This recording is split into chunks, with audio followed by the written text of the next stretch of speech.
నమస్కారం, నా పేరు బాలా. బీసీఎన్ న్యూస్ కి స్వాగతం. ముందుగా ముఖ్యాంశాలు.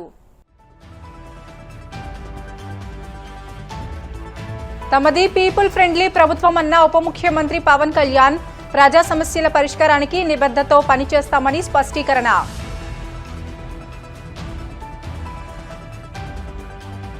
చంద్రబాబు ఇప్పటికైనా అబద్ధాల రాజకీయం ఆపి ప్రజలకు ఇచ్చిన హామీలను నెరవేర్చాలి. లేని పక్షంలో ప్రజలు తగిన బుద్ధి చెబుతారని హెచ్చరించిన శ్రీకాంత్ రెడ్డి. కోనసీమ జిల్లాలో ఎల్పీజీ గ్యాస్ సిలిండర్ల కొరత లేదన్న సివిల్ సప్లై అధికారి ఉదయ్ భాస్కర్. కృత్రిమ కొరత సృష్టిస్తే కఠిన చర్యలు తప్పవని డీలర్లకు హెచ్చరిక.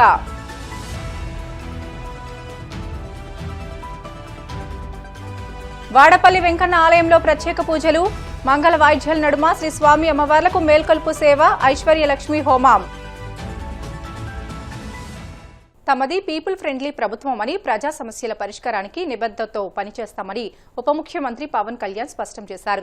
జనసేన పార్టీ 13వ ఆవిర్భావ దినోత్సవాన్ని పురస్కరించుకుని శనివారం ఆయన అల్లూరి సీతారామరాజు జిల్లా పాడేరు నియోజకవర్గంలోని మారుమూల గిరిజన గ్రామం నందిగారులో పర్యటించారు. ఈ సందర్భంగా గిరిజనులతో మాటామంతి కార్యక్రమం నిర్వహించి వారి సమస్యలను స్వయంగా అడిగి తెలుసుకున్నారు.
జనసేన పార్టీ పెట్టి 12 సంవత్సరాలు ముగించుకొని 13వ సంవత్సరంలోకి అడుగు పెడుతూ లక్షల మంది జనం మధ్య కాదు, మన నందిగరు గ్రామంలో డోలీ మోతలకు కూడా డోలీ మోతలతోటి సతమతమే గ్రామానికి విముక్తి కల్పించి అలాంటి గ్రామస్తుల మధ్య 40 కుటుంబాల మధ్య జరుపుకొని నేను మీ ముందుకు వచ్చాను. మనస్ఫూర్తిగా నాకు పార్టీ పెట్టిన తర్వాత ఎంత దూరం ప్రయాణిస్తాం ఏమవుద్దో కూడా తెలియదు, కానీ ఈరోజు నాకు చాలా తృప్తిగా ఉంది, చాలా సంతోషంగా ఉంది.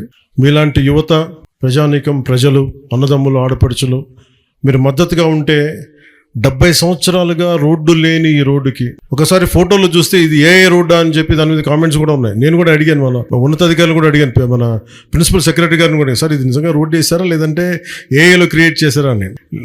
ఎందుకంటే అంత క్లీన్గా ఉంది రోడ్డు. అంటే ఇది ఎందుకు చెప్తున్నానంటే నేను వచ్చి ప్రత్యక్షంగా పర్యవేక్షించి, అలాగే మనకి జలజీవన్ మిషన్ నీళ్ళు ఎలా వస్తున్నాయి, ఏం వస్తున్నాయి, ఇవన్నీ పరిశీలించడానికి వచ్చాను.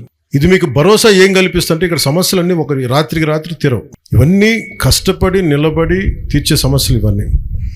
మేము ఈరోజు మీకు ఈ భరోసా ఏం కల్పిస్తే, రోడ్డు వేసినప్పుడు మీకు ఒకటే భరోసా ఏం కల్పించాలంటే ప్రధానమంత్రి గారి సహకారం కానీ, ఈ రోజున ఈ పర్టికులర్ పథకం పూర్తిగా 90% కేంద్ర ప్రభుత్వం ప్రధానమంత్రి గారి నేతృత్వంలో జరిగే నిధులు, వారు ఇచ్చే నిధుల నుంచి ఈ రోడ్లు వేయగలిగాం. ఇంతకుముందు కూడా ఉన్నాయి ఇదే నిధులు. ఎందుకు వేయలేకపోయారంటే ఆ డబ్బులు వాళ్ళు ఏం చేసుకున్నారో మనకు తెలియదు, మీకే వాళ్ళ నాయకులు ఎప్పుడు రోడ్ల మీదకి వస్తే అడగండి. మనం అదే నిధుల్ని మళ్లించకుండా ఇది మన పర్టికులర్లీ పీవీటీజీ గ్రూప్స్కి ఇవ్వాలి, వారి అభివృద్ధికి తోడ్పడాలన్న ఒక్క సదుద్దేశంతో ఈరోజు వచ్చి వాళ్ళు 5 సంవత్సరాలు ఉన్నారు, ఒక్క రోడ్డు వేయలేకపోయారు. ఈరోజు మనం వచ్చి మనం దాదాపు లాస్ట్ 2 years నుంచి ఈ రోజు దాకా ఇంకా 2 సంవత్సరాలు తక్కువ 460 కిలోమీటర్ల పైచులకు ఇలాంటి రీచ్ అవుట్ అవున రోడ్లకి వేసాం.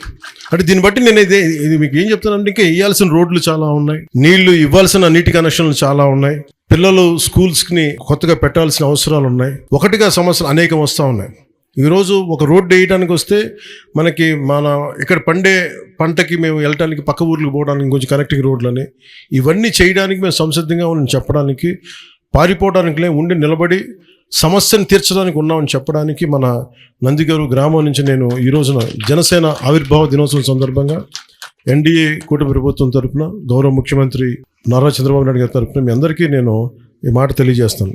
నేను మీ చేత జేజేలు ఎప్పుడు కొట్టించుకుంటానంటే, మీరు వచ్చే ఎన్నికల్లో మమ్మల్ని దిగ్విజయంగా గెలిపించండి. ఈసారి పాడేరు వాళ్ళకి ఇచ్చారు, అరకు వాళ్ళకి ఇచ్చారు, ఈసారి ఎన్డీఏ కూటమిని దిగ్విజయంగా గెలిపించండి.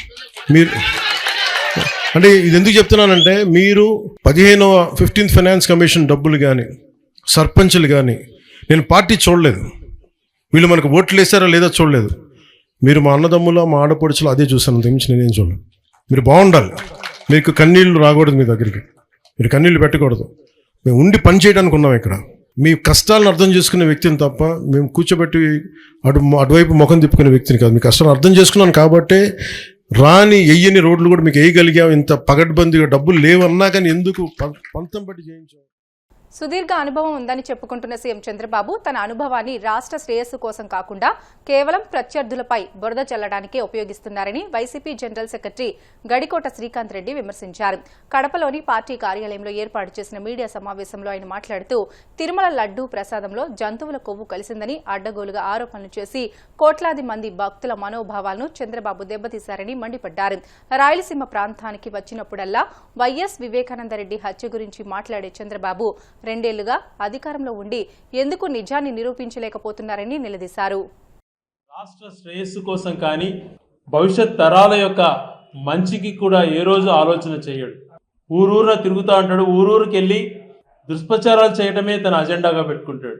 ఆయన మాట్లాడే అంశానికి దేనికి ఆధారాలు ఉండవు, తప్పుడు ప్రచారాలకే ప్రాధాన్యతనిస్తూ పదే అదే అంశాల్ని చెప్పుతూ ఇన్నిసార్లు చెప్తున్నాను మీరు వినండి అని నమ్మించే విధంగా తను వ్యవహరిస్తూ ఉంటాడు. తన ముఖ్యమంత్రి అయినప్పటి నుంచి అదే పందాను అవలంబిస్తున్నాడు, కానీ ఆయనలో ఏ మార్పు రాలేదు. భారతదేశంలోనే నేను గొప్ప సీనియర్ను, నాకన్నా సీనియర్లు లేరు అని చెప్పేటువంటి వ్యక్తి ఎందుకు వాస్తవాలకు దూరంగా ఉంటూ ఈ దుష్ప్రచారాలపైన ఎందుకింత ఆధారపడి తన రాజకీయ జీవితాన్ని కొనసాగిస్తున్నాడు అని చెప్పి ఆయనకు ఒకసారి ప్రశ్నించుకోవాలి. తన అంతరాత్మను ఒకసారి ఆయన ప్రశ్నించుకుంటే తెలుస్తుంది తను చేస్తున్నటువంటి వ్యవహారాలు కానీ తాను చేస్తున్నటువంటి దుష్ప్రచారాలు కానీ. ఒక లడ్డు అంశమే కాకుండా, వివేకానంద రెడ్డి గారి మరణ విషయంలోనే కాకుండా, గత ప్రభుత్వం అమలు చేసినటువంటి సంక్షేమ విషయంలోనే కాకుండా, అప్పుల విషయాలలోనే కాకుండా, వ్యవసాయ విషయంలో కానీ, ఇరిగేషన్ ప్రాజెక్టుల విషయాలలో కానీ, ఏ విషయాలలో కూడా వాస్తవాలు అన్నది తను ఏ రోజు మాట్లాడాడు. ప్రతి పని అవాస్తవాలకు ప్రాధాన్యతనిస్తాడు.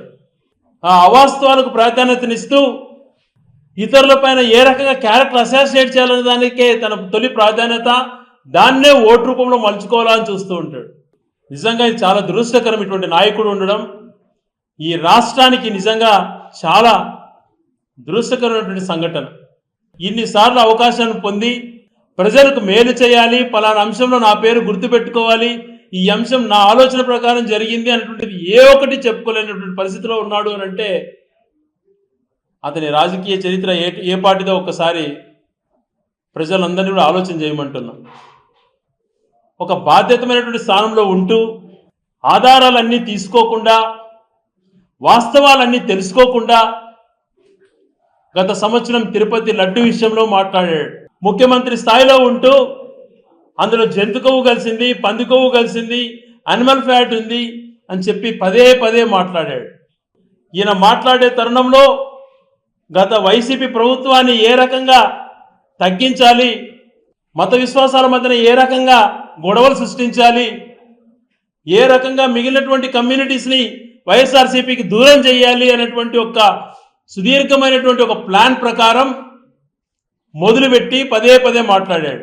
ఈ అంశం పైన నిష్పాక్షపాతంగా ఉండాలి, వాస్తవాలు ప్రజలకు తెలియాలి, ఇది చిన్న విషయం కాదు, దేవదేవుడికి సంబంధించిన అంశము, ప్రజలకు సెంటిమెంట్కి సంబంధించిన అంశము, భగవంతుడికి సంబంధించినటువంటి అంశము అని చెప్పి ఆ రోజున వైఎస్ఆర్ కాంగ్రెస్ పార్టీ సుప్రీంకోర్టుకు అప్రోచ్ అయ్యి సుప్రీంకోర్టు నియమించినటువంటి కమిటీ ద్వారా వెరిఫై చేసి అందులో ఎటువంటి జంతుకవు లేదు అని నిర్ధారించిన తర్వాత కూడా దాంట్లో బాత్రూమ్ కెమికల్స్ కలిసాయి, ఇంకోటి కలిసాయని మాట్లాడుతూ ఇంకా అదే మాట్లాడుతూ ఉన్నాడు అని అంటే అతనికి ఏ పార్టీ విశ్వాసం ఉంది దేవుడి పైన కానీ మతం పైన కానీ అని చెప్పి నేను ప్రశ్నిస్తున్నాను. ఏదైనా కూడా ఒక మతాన్ని కానీ కులాన్ని కానీ బ్రాండెడ్గా తను ఓన్ చేసుకోవాలని చూస్తాడు.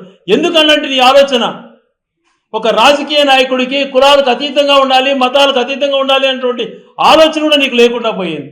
ఇన్ని రకాలుగా మోసం చేసి ఇన్ని రకాలుగా మా కడుపు కొడుతూ కేవలం దుష్ప్రచారాలని అజెండాగా పోతూ పదే పదే తప్పుడు మాటలు మాట్లాడుతున్నట్టు నీకు ఖచ్చితంగా ప్రజలతో పాటు ఆ దేవుడు కూడా నీకు మొటిక్కాలేస్తాడు.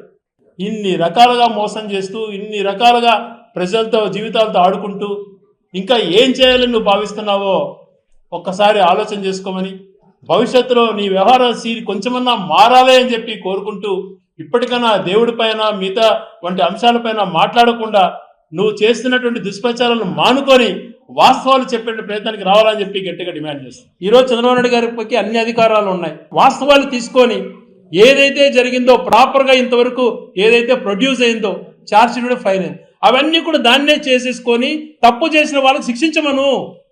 ఆ తప్పు చేసిన వాళ్ళలో నేనున్నా ఇంకొకరున్నా ఎవరున్నా వదలొద్దండి, మీ చేతిలో ఉంది, దాన్ని ఎందుకు చేయలేకపోతున్నా? అంబేద్కర్ కోనసీమ జిల్లా అమలాపురం కలెక్టరేట్లోని గోదావరి భవన్లో జిల్లా సివిల్ సప్లై అధికారులతో కలెక్టర్ మహేష్ కుమార్ సమావేశమయ్యారు. ఈ సందర్భంగా కలెక్టర్ మహేష్ కుమార్ మాట్లాడుతూ జిల్లాలో గృహావసరాలకు ఎక్కడా గ్యాస్ కొరత లేదని అన్నారు. గ్యాస్ కంపెనీల డీలర్లు కావాలని ఎవరైనా కృత్రిమ కొరత సృష్టిస్తే వారిపై కఠిన చర్యలు తప్పవని హెచ్చరించారు. అనంతరం జిల్లా సివిల్ సప్లై అధికారి ఉదయ్ భాస్కర్ మాట్లాడుతూ కలెక్టర్ ఆదేశాల మేరకు జిల్లాలో గ్యాస్ కొరత లేకుండా అన్ని ఏర్పాట్లు చేశామని అన్నారు. గ్యాస్ అవసరమైన వాళ్లు మాత్రమే సిలిండర్లు బుక్ చేసుకోవాలని సూచించారు. పాఠశాలలు, అంగన్వాడీలు, వసతి గృహాల్లో మధ్యాహ్న భోజన పథకానికి గ్యాస్ కొరత లేకుండా చర్యలు చేపట్టామని అన్నారు. ఈరోజు ఎల్పిజి సరఫరా మీద సమీక్షా సమావేశం జరిగింది. దీనిలో కలెక్టర్ గారు చెప్పింది ఏమిటంటే ఏ విధమైన గృహ అవసరాల గ్యాస్ కి కొరత లేదు, ఎవరు కూడా కంగారు పడొద్దు, ఇబ్బంది పడొద్దు, ఆ రకంగా ఎక్కువ బుకింగ్స్ కూడా చేయొద్దు, నార్మల్ గా బుకింగ్ చేసుకోండి, ఖచ్చితంగా గృహ అవసర సిలిండర్ కి ఏ విధమైన ఇబ్బంది లేదు, వస్తుందని చెప్పడం జరిగింది. అదే విధంగా హాస్పిటల్స్, స్కూల్స్ లో మధ్యాహ్న భోజనం, అంగన్వాడీల్లో పోషణ, తరువాత హాస్టల్స్ భోజనం, వీటికి సిలిండర్స్ కి ఏ విధమైనటువంటి ఇబ్బంది ఉండదు. ఏ విధమైన ఇబ్బంది ఎక్కడైనా కూడా వచ్చినా కూడా జిల్లా స్థాయిలో కంట్రోల్ రూమ్ ఏర్పాటు చేశాము. కంట్రోల్ రూమ్ నెంబరు 9441692275 9441692275 నెంబర్ తో కంట్రోల్ రూమ్ ఉదయం 8 నుంచి రాత్రి 8 వరకు కూడా పనిచేస్తుంది. కాబట్టి ఈ రంగాలకి ఏ విధమైన ఇబ్బంది ఉండదు. అదే సమయంలో హోటల్స్ కి కమర్షియల్ సిలిండర్ మాత్రం ఆఫ్ చేయడం జరిగింది. హోటల్స్ రంగానికి చెందిన వారు ప్రత్యామ్నాయ ఇంధన వనరులు వంటకి వాళ్ళు సిద్ధం చేసుకోవాలి. ఏ విధంగానూ కూడా డొమెస్టిక్ సిలిండర్ ఏ హోటల్ వాళ్ళకి డైవర్ట్ చేయడానికి వీల్లేదు. అదే విధంగా అక్కడక్కడ హాస్టల్స్ పేరిట, స్కూల్స్ పేరిట కూడా తీసుకున్న సిలిండర్స్ డైవర్ట్ అవుతున్నాయన్న ఫిర్యాదు కూడా ఉంది. కాబట్టి అటువంటి దానికి కూడా పాల్పడకుండా మనం ఖచ్చితంగా ఇచ్చేయడం జరిగింది. అదే విధంగా ప్రతి బుకింగ్ కూడా ఆన్లైన్ లోనే చేయాలి. చేసిన బుకింగ్ కి ఇంటికి వచ్చిన సిలిండర్ కి ఓటీపీ వస్తుంది, అప్పుడే సిలిండర్ ఇవ్వబడుతుంది. కాబట్టి దయచేసి ఇప్పుడున్న పరిస్థితి దృష్ట్యా ప్రజలు కూడా అర్థం చేసుకోవాలి. కానీ ఎవరు మాత్రం దయచేసి ఎవరు కూడా ప్యానిక్ ఇదికి గురి కాకండి. ఖచ్చితంగా గృహ అవసరాల గ్యాస్ ఖచ్చితంగా కంటిన్యూగా వస్తుంది. బ్రిటన్లో షార్ట్ బ్రేక్ తీసుకుందాం. స్టివితాజ్